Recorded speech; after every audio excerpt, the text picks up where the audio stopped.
Assalamualaikum warahmatullahi ta'ala wabarakatuh. Asa alam mu'alam, esanya alam saya dan alam tuan hamba dan sidang hadirin yang mendengar kisah pada pagi ini. Baiklah, kita bersambung terlalu banyak cerita yang timbul di akhir zaman. Ini sekali lagi part 1 daripada berbagai part 1 kerja Tok Fauzi ni banyak sikit. Tajuk dia gempak, tajuk dia ada tarikan Firaun atau Anunnaki itu pernah menyerang tanah Melayu. Ini fakta, bukan auta, bukan sembang kari. Jadi lagu mana cerita ni sekarang?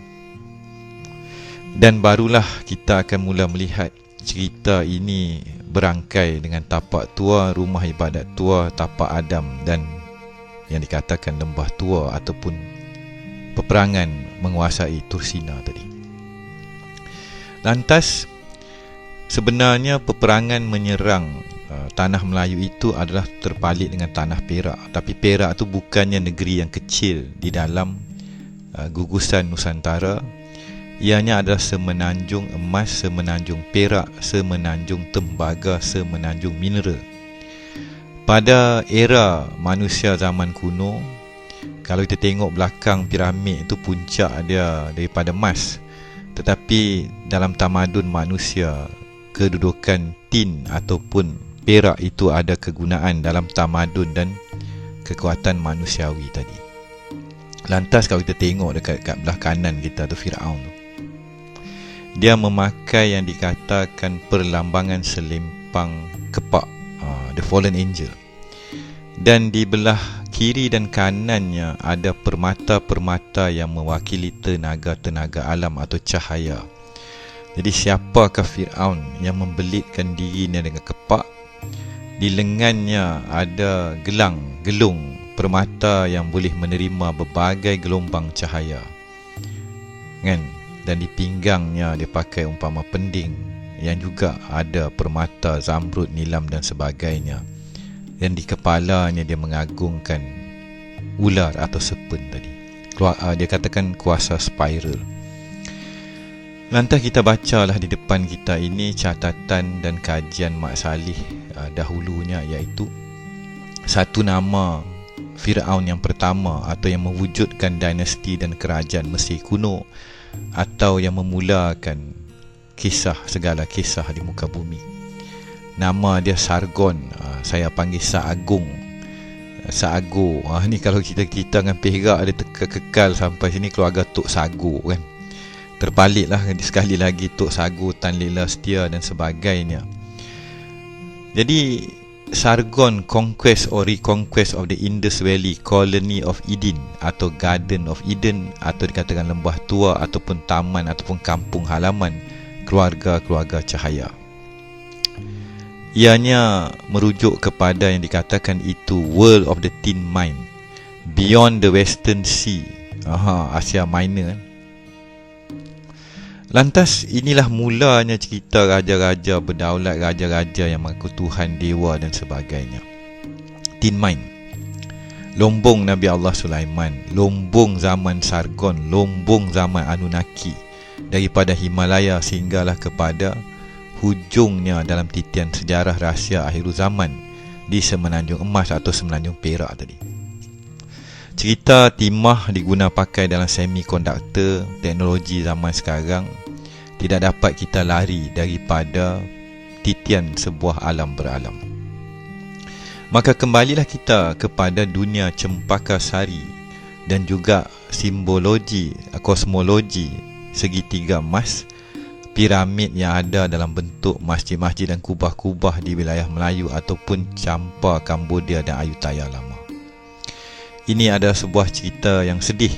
Kita anak-anak bangsa dah lupa akan sejarah kesinambungan perangnya tadi.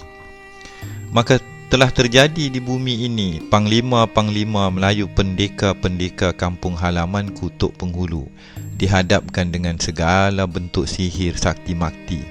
The Great War, mereka kata perang besar yang melibatkan kesaktian, sihir, kebatinan dan berbagai daya ajian dan kesaktian. maka tumpaslah zaman berzaman, tetapi tetaplah kota yang lama itu dipertahankan dan masih kekal sehingga hari ini. Lantas di situlah tiba-tiba kita dapat melihat wujudnya mitos buaya putih yang mengawal perairan dan sungai-sungai sakral yang menahan daripada dilanggar digodam segala macam bala tentera yang mahu kembali kepada kampung halamanku.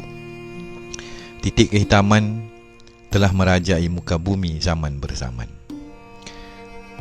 Semalam cerita pasal ayahanda Ibrahim AS.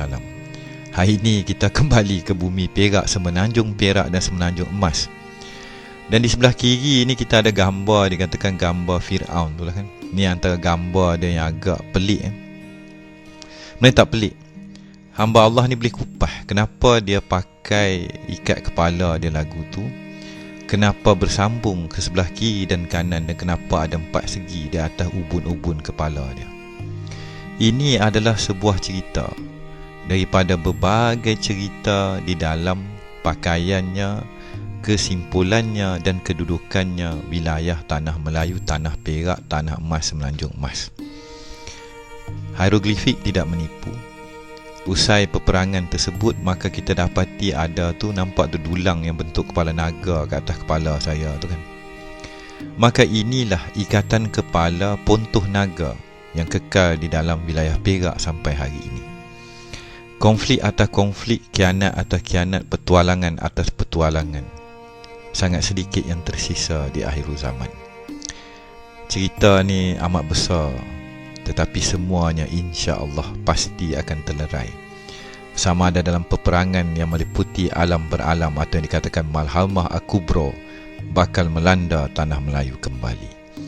Bagi nak sedar diri, sedarlah diri. Sama ada masa ni pada zaman kita atau pada zaman anak-anak kita. Bagi yang telah bertapa beramal macam-macam suluk, mereka dah dapat lihat cerita akhir zaman senyata-nyatanya yang hadir.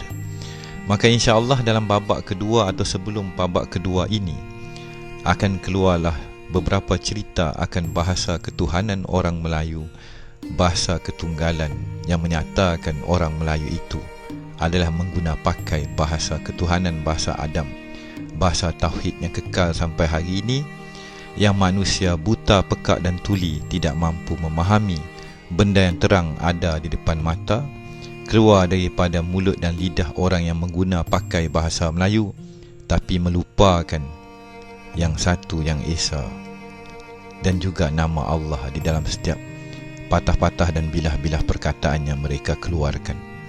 Mereka telah lupa jati diri, bahasa bonda, bahasa ayahanda, bahasa ketuhanan, bahasa tauhid.